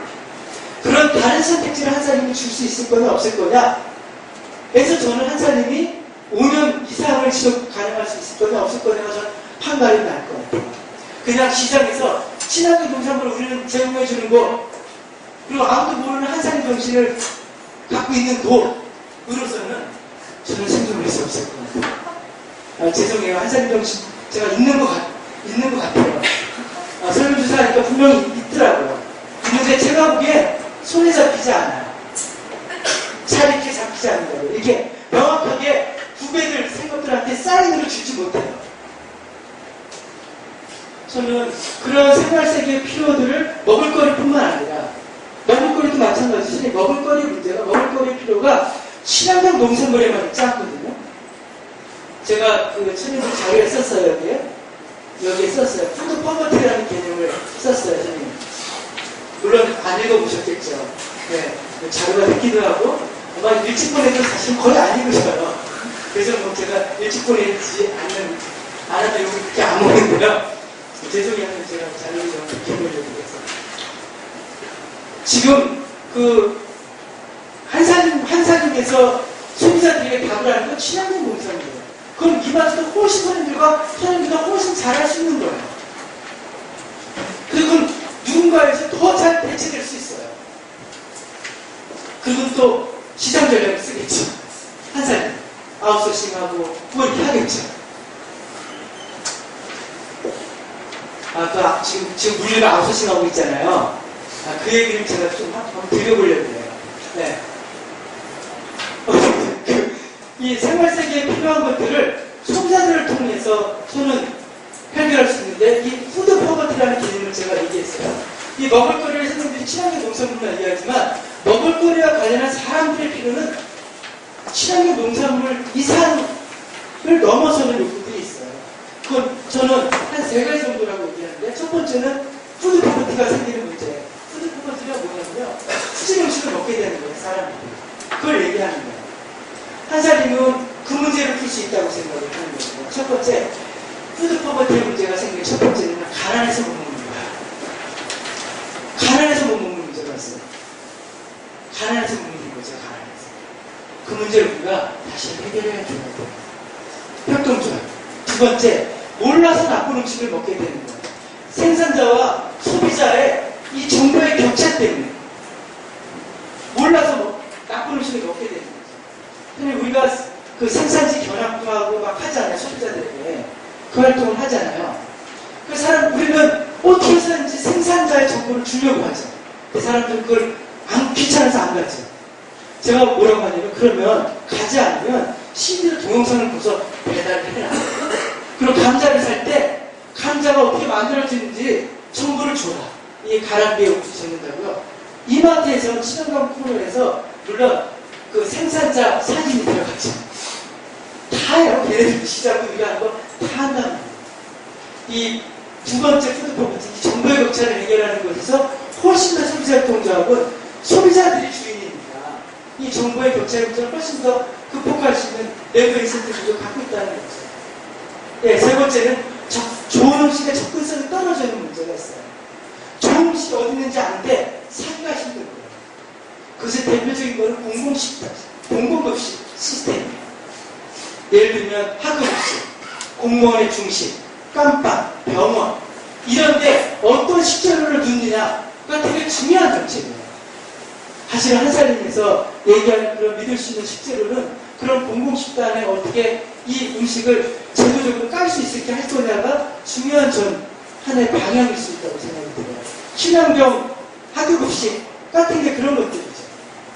그래서 사실 저는 한사님이 적극적으로 친환경 학교급식 네트워크에도 결합을 해야 되고, 이런 유치원, 학교 유치원들, 그 다음에 병원 이런데 그 공공급식 시장에 대한 개입을 좀 해야 된다고 생각이 들어요. 그 다음에 선생님들이 과거 방문하는 그 조합원들의 생활세계의 필요들을 조직하는 문제가 생기게 되죠. 저는 그 조합원들이 생활세계에서 필요한 것들을 스스로 해결하는 자주전략 협동조합을 만약에 쓸 수 있다면, 한사님의 그 조합원 인프라가 지역사회에서 그런 자율적인 생성의 원리들을 협동조합 방식으로 해결할 수 있다면, 저는 이 인프라는 아주 끝내주는 인프라가 될 거라고 생각해요. 친환경 농산물을 앉아서 일주일 기다렸다가 받아먹는 소극적인 소비자들이 아니라 자신들의 생활 세계의 필요를 적극적으로 조직하는 생산자로서 소비자들로 만드는 거죠. 그래서 보육의 문제, 요양의 문제, 여러 교육의 문제, 의료의 문제, 여러 생활세계 문제들을 해결하는 것이죠. 아마 그걸 하자고 하는 게 서울 한살림이 하고 있는 지역살림 운동이라고 저는 이해하고 있어요. 지역살림 운동이라고 들어보셨어요? 지금 제가 지역살림위원회에 지금 결합을 하고 있거든요. 좀 더 한 푼도 안 받고 열심히 가서 하고 있어요. 왜냐면요, 제가 보기엔 정말 그게 중요하다고 생각하거든요. 우리나라의 협동조합 운동에서 이 생활 인프라를 가지고 생활 세계를 개입해가는 전략.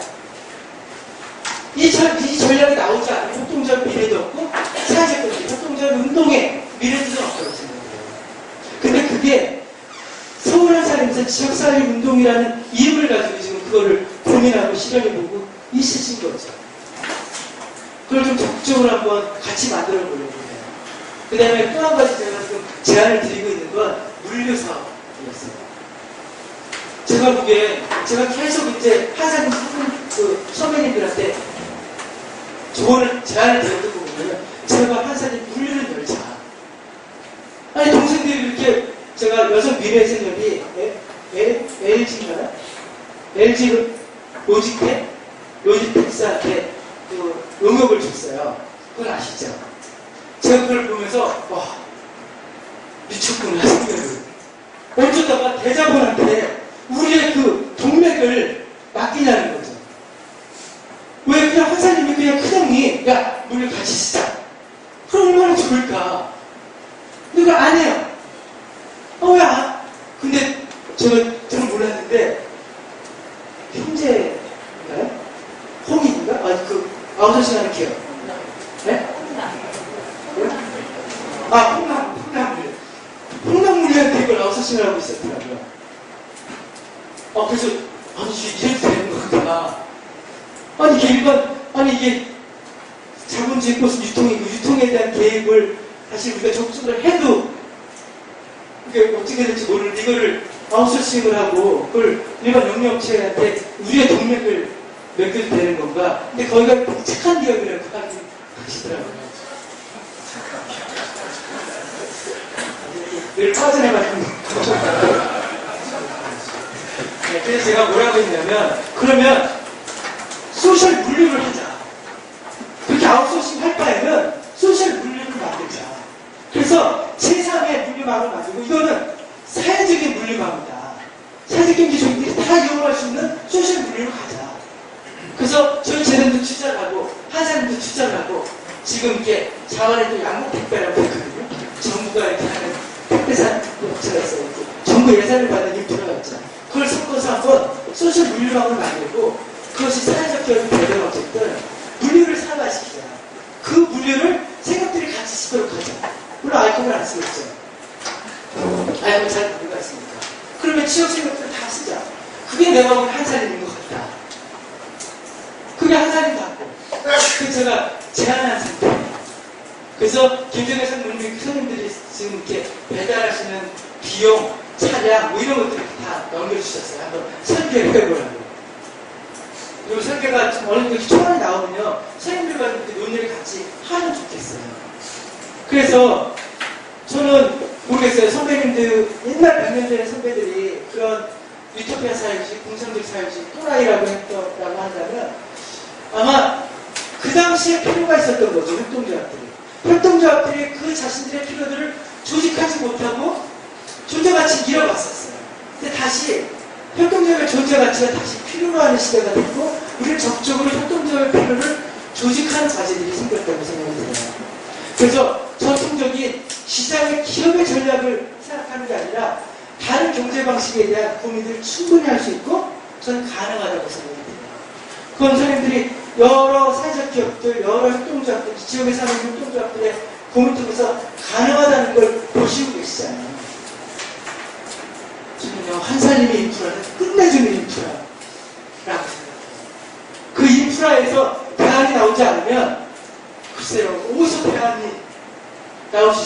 조직된 소비자들이잖아요. 우리는 조직된 소비자들을 만나고 있어요. 그리고 한사님이 양성하는 선진 조합원들은요, 정말 훌륭하시더라고요. 그분들과 사장님과 같이 꿈을 꿀 수 있다면 저는 한번 해볼 수 있을 것 같아요. 사회, 사람들에게 다른 선택지를 주는 거죠.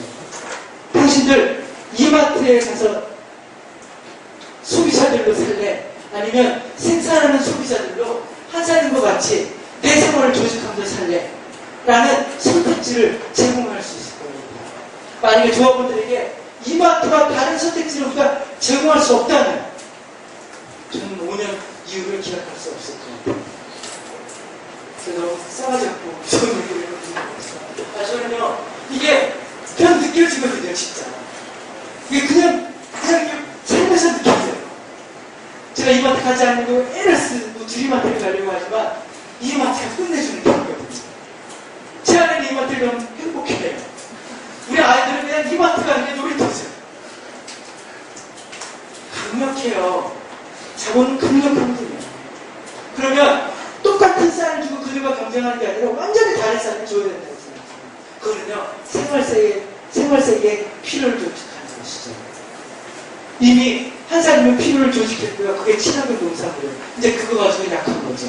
친환경 농산물을 넘어선 소비자들의 생활세계의 필요들을 조직하는 과제들이 우리가 갖고 있는 거 아닐까요? 새롭게 공제제약도 만들어보고 소비자 생활 공제제약도 만들고 워커스컬리티도 만들고 그런 생활세계 필요들을 조직해 가는 거죠.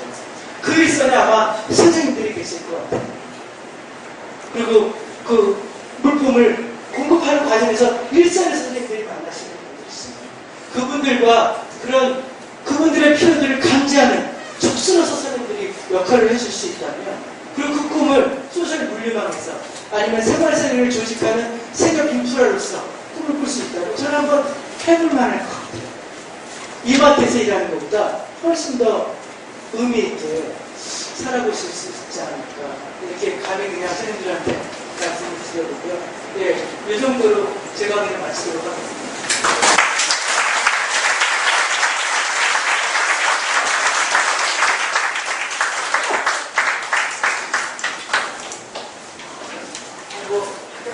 질문 있으세요? 제가 하기엔 특징이요, 질문이 없어요. 거의 완벽하게 이해하셨거나 관심이 없으셨거나 고민 중에 계십니다. 제가 이탈리아에서요, 사회적 협동조합이라는 게 있어요. 들어보셨어요?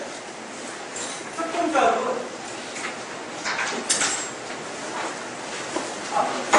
협동조합은 전통적으로 두 개만 있어요. 두 개가 뭐냐면 소비자협동조합과 생산협동조합이죠. 소비자협동조합은 누구 거예요? 누구 거예요? 기분 나쁘지만 소비자 거예요. 그럼 노동자협동조합은 누구 거예요? 노동자 거예요.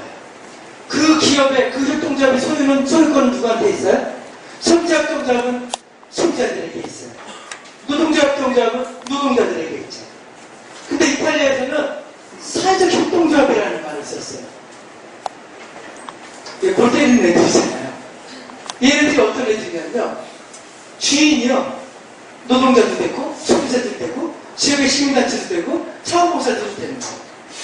그럼 걔네들 왜 모여있냐? 지역사회에 필요한 것 때문에 모여있어요. 이해되세요? 그 지역사회에 필요한 사회적 목적 때문에 그 다양한 이해관계자들이 모여있더라고요. 그래서 노동자협동조합도 아니고 소비자협동조합도 아니고 사회적인 필요를 조직하기 위한 협동조합이라는 이름으로 사회적 협동조합이라는 말을 썼다는 거예요. 그래서 조직의 목적은 노동자들의 이해, 소비자들의 이해에 있는 게 아니라 지역사회의 사회적 이해에 있어요. 조직의 목적은. 한사림의 목적은요, 조직된 소비자들의 친환경 농산물을 먹고 싶은 그 소비의 이해가 있는 게 아니라요, 생활세계의 필요를 조직한다는 필요가 있다는 거죠. 그 조직의 소유권은요, 사회적 소유권이 인정이 돼요. 그래서 그 소유권이 노동자들에게도, 소비자들에게도, 자원봉사자에게도 소유권이 인정돼요. 그래서 이 사회에 그 사람들이 들어가 있는 거죠. 사회적인 실체예요. 이 조직은요, 다양한 차원을 가져와요. 이 지역사회의 목적을 축적시키기 위한 자원들을 국가의 공공계약을 통해서도 가져오기도 하고, 시장의 조합원의 소비자들의 구매를 통해서 가져오기도 하고, 자원봉사 노동을 통해서 가져오기도 하죠. 그걸 복합 이해관계자 모델이라고 한다는 거죠. 제가, 한국에서는요, 절대 가족끼리 동업을 하지 말라고 하잖아요. 형제하고 동업을 하지 말라고 하잖아요. 근데 소비자들과 노동자들은 이해가 다르죠. 노동자들은 임금을 높이기 위해서 물건값을 높이려고 할 거고, 소비자들은 어떻게든 싸게 살려고 하겠죠. 이렇게 이해가 다른 집단들이 같이 모여 있잖아요. 야, 이 조직이 망하지 않을까? 배가 산으로 가지 않을까라고 생각을 했어요. 그래서 제가 이탈리아로 날아갔어요. 그래서 그 인터뷰를 한 거죠. 사직협동조합의 대표들을 가지고 인터뷰를 했어요. 거기 있는 노동자들하고 인터뷰를 했어요. 야, 우리나라에서는 동업도 하지 말라고 하는데 어떻게 그게 이해가 다 다른 사람들끼리 그 일을 같이 동업하냐? 그랬어요. 가능하냐? 네가 맨날 싸우지 않냐? 싸운대요. 근데 성공적으로 운영되고 있다는 거예요. 그래서 그게 어떻게 가능하냐? 했더니 두 가지를 얘기해요. 첫 번째, 그 조직의 존재 이유에 대해서 모두가 동의한다는 거죠. 그 조직의 존재 가치, 상의 사회적 목적에 누구나 동의한다는 거죠. 이해되세요? 그 상의 존재 가치를 가지고 이해들을 조율해 간다. 만약에 한 사람이 어떤 상의 목적들이 있겠죠. 그 목적을 가지고 사람들이 동의해서 온 거죠. 노동자들도 그 목적에 동의해서 온 거고요. 소비자들은 그 목적에 동의해서 가입을 하게 된 거고요. 자원봉사자들도 그 목적에 동의해서 온 거고요. NGO들도 그 목적에 기해서 도움을 주신 거죠. 그 상의 목적을 가지고 이해를 조율해 간다는 거예요. 그리고 그 이해는, 그게 첫 번째 자신들이 얘기했던 거고, 두 번째는 사회적 폐해라는 걸 한다. 그 조직의 존재 가치가 얼마만큼 지속적으로 달성되고 있는지를 다양한 이해관계자들을 통해서 검증해 간다는 거죠. 노동자들이 지지했던 그 조직의 목적이 어떻게 유지되고 있고 달성되고 있는가를 사회적 기회를 통해서 보여준다는 거죠. 사회적 기회가 너무 이렇게 생성가진 얘기이실 텐데, 이 조직의 존재의 목적들이 있을 거 아니에요. 지금 질문이 없으니까 지금 뭐 질문 시간을 짧게 한번 쓸게요.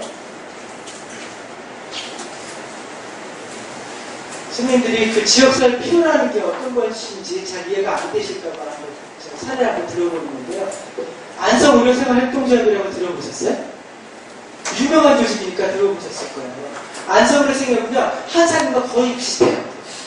안성의료생활은 왜 생겼냐면요, 안성이라니까 농촌이었어요. 농촌에 어떤 문제가 있어요? 의료 공백이 있죠. 병원이 없어요.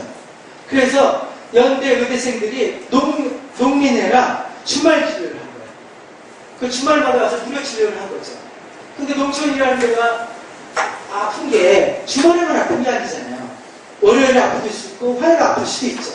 그래서 농민들이 어떻게 생각했냐면, 야, 우리 저기 병원 하나 만들면 좋겠고, 너 그 레지던트 자원봉사 의사 이인도 선생님인데, 인도가 너가 와서 농민회가 병원을 져줄 테니까 너가 와서 병원을 한번 운영해보면 좋겠다, 이렇게 생각을 한 거예요. 그래서 안성 농민들이 출자를 해서 의료생활협동조합을 만들었어요. 소비자생활협동조합을 만들었다고요. 착한 의대생 이인동이라는 학생이 거기 원장이 된 거죠. 이렇게 해서 병원을 만들었어요. 안성에서 왜 생겼어요? 의료 공백을 메꾼다는 필요 때문에 생겼어요. 필요 때문에 생겼어요. 그 필요를 노동자들이 출자를 해서 그 필요를 해결하기 위한 자존심을 내하고 협동조합을 만든 거죠. 한사람도 그렇게 시작된 거잖아요. 그렇게 시작됐어요. 한사람도. 그래서 안성 의료생활협동조합이 만들어지는 순간 두 가지 장점을 갖게 됐어요. 하나는요, 독점이에요. 6.15 시점에서 한사님이 독점이었던 시대가 있잖아요. 독점이에요. 그 다음에 조합원이 다 출자해서 만든 내 조직이잖아요. 내 병원이잖아요. 소비자들의 충성도가 높죠. 이 조직은요, 지고탁해라도 망할 수가 없어요. 망하겠어요? 독점에다가 충성도가 높은데 어떻게 망하겠어요? 환자, 의료 실수를 범해서 2명이 죽어도 웬만해서는 안 망하겠지. 웬만해서 이들을 망하게 할 수가 없죠. 필요한 조직이에요. 필요한 조직이면 어떻게 돼요? 성장을 하죠. 아까 생각하신 이렇게 성장을 해요. 안성의생이 직원이 87명이에요. 의사가 11명이에요. 성장을 했어요. 근데 안성이라는 지역이요, 도시화가 이루어져요. 도농복합이 된다고요. 그럼 어떻게 돼요? 인구가 늘죠. 인구가 늘면 의료 소비자들이 늘어요.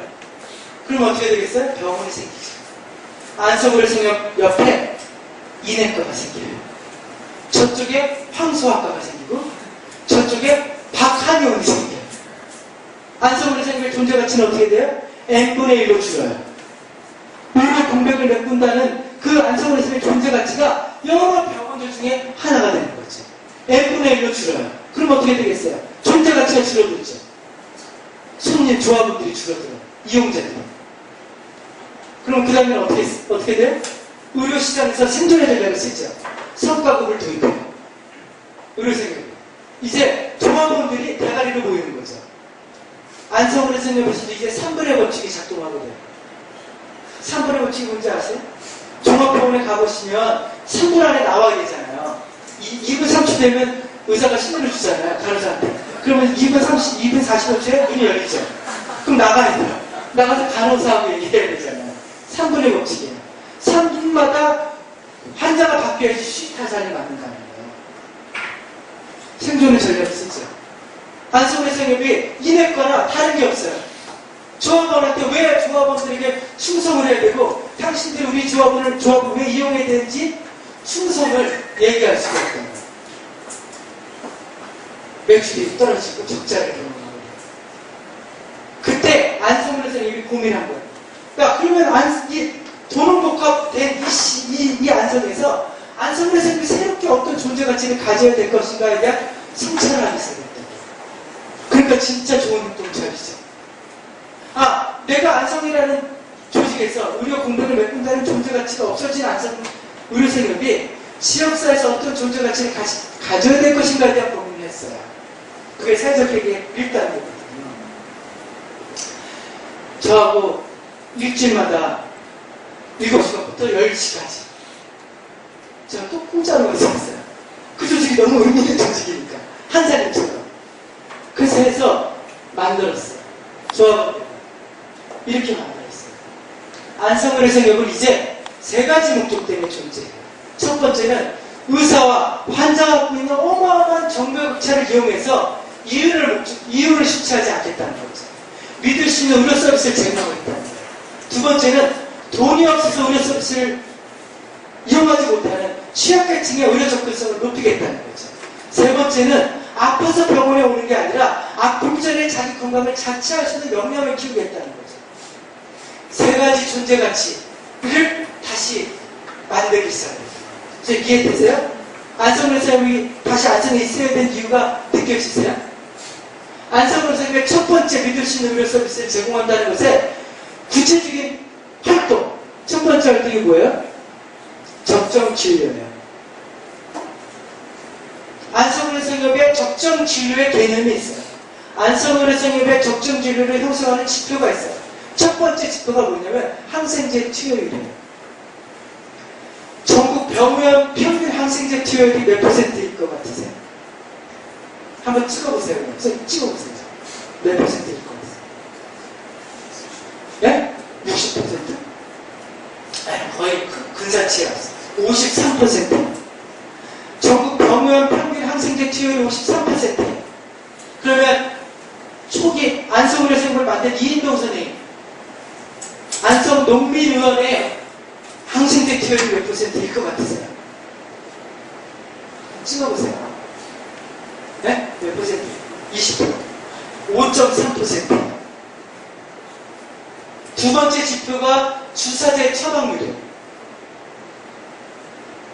안성의료생협은 다시 첫 번째 목적, 두 번째 목적, 세 번째 목적을 통해서 지역사회 주민들에게, 조합원들에게 당신들이 왜 인해과가 아니라 안성의료생협을 이용해야 되는지 이유에 대해서 설명하기 시작했어요. 항생제를 쳐 드시러 가실래요? 적당히 드시래요. 분명하잖아요. 사람들은요, 협동작업을 선택하지 않는다니까요. 그들이 해내는 내 지역사회, 내 필요를 그들이 충족하고 있는가에 대한 그 필요를 선택해요. 안성우리 선생님은 다시 지지를 얻기 시작했어요. 조합원들에게. 그것의 징후는 어디서 오냐면 이사장, 조합원들이 선출한 이사장의 신념체계에서 와요. 그 전에 안성우리 선생님 유명한 조직이니까 인터뷰를 많이 온대요. 이사장님한테 안성우리 선생님에 대해서 소개를 해달라고 딱 한대요. 그럼 안성우리 선생님 이사장님이 인터뷰를 이렇게 하신대요. 했었대요. 우리는 1990몇 년도에 안성농민회하고 연대의대생들이 만드는 안성우리 생활협동조합입니다. 우리는 2007년도에 사직급을 인정을 받았습니다.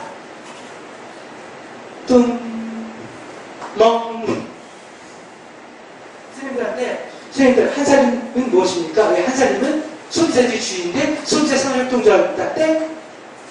없다는 거예요. 설명할 수는 게 없더래요. 이사장님이. 사회적 계획을 하고 난 다음에 이사장님의 인터뷰가 바뀌었대요. 심지어 제가 들은 얘기인데 했더니 우리는 1990년도에 안성농민이랑 연대가 만든 의료생활협동조합입니다. 우리는 2007년도에 사직급을 인정받았습니다. 우리는 지역사회에서 세 가지 존재 가치를 추구하려고 합니다. 첫 번째는 의사와 환자가 그 엄청난 정보차를 통해서 이유를 매겨라는 진료를 절대 하지 않겠습니다. 믿으시는 것을 제공합니다. 두 번째는 취약계층의 어려서부터 높이겠습니다. 세 번째는 아파서 병원 오기 전에 주민들이 자기의 건강을 자체할 수 있는 영향을 키우도록 하는 존재 가치를 갖고 이런 세부적인 활동들을 하고 있습니다. 이 활동들은 매년 이 활동들이 어떻게 진행돼서 조직이 지역사회 존재 가치를 갖고 있는지를 이해관계자들과 평가하고 측정해서 우리 조직의 기능들을 조절해가고 있습니다라고 얘기를 하게 됐다는 거죠. 자기가 그 얘기를 하면서 탑산에 돋았대요, 이 사람이. 이게 협동조합의 존재예요. 이게 지역사회 필요라고 생각해요. 그러면 한사님은 뭐라고 얘기할 수 있을 거냐는 거죠. 선생님들에게 한사님은 사회에게, 지역사회에게 한사님은 모모의 답을 하는 조직이다라고 얘기할 수 있을 거냐는 거죠. 저는 그거를 찾고 그거를 지역에 있는 사람들과 같이 해결하는 것이 일반 이마트가 얘기하지 않는 다른 선택지로서 협동조합의 가치일 거라고 생각이 들어요. 그걸 좀 같이 한번 만들어 보셨으면 좋겠고요. 네, 저도 한번 힘을 같이 보탤 테니까 선생님도 한번 선생님들이 직접적으로 조합원들을 만났어요. 네, 만나시면서 느낌들 뭐 그런 각도에서 한번 그 조합원들 한번 바라보기 시작해보세요. 그리고 그분들이 정말 굉장한 인프라라고 한번 생각을 해보고 그분들을 한번 만나보세요. 많은 아이들이 저희들한테 생기게 되지 않을까 싶습니다. 네, 어쨌든 그냥 개 같은 얘기를 이렇게 주저주저 제가 말씀드렸는데요. 선생님, 그래도 우리가 선생님들 월급 많지 않으시잖아요. 그 월급 많지 않은 여기 계신 거 그래도 그 의미 때문에 그래도 계신 거잖아요. 그 의미들을 잘 선생님들의 인생을 잘 가지고 가실 수 있다면 우리도 이렇게 탁상 돋으면서 인터뷰하실 수 있게 되지 않을까 싶습니다. 네, 그냥 주제 넘게 이런저런 말씀드렸는데 이 정도로 마치도록 하겠습니다. 수고하셨습니다.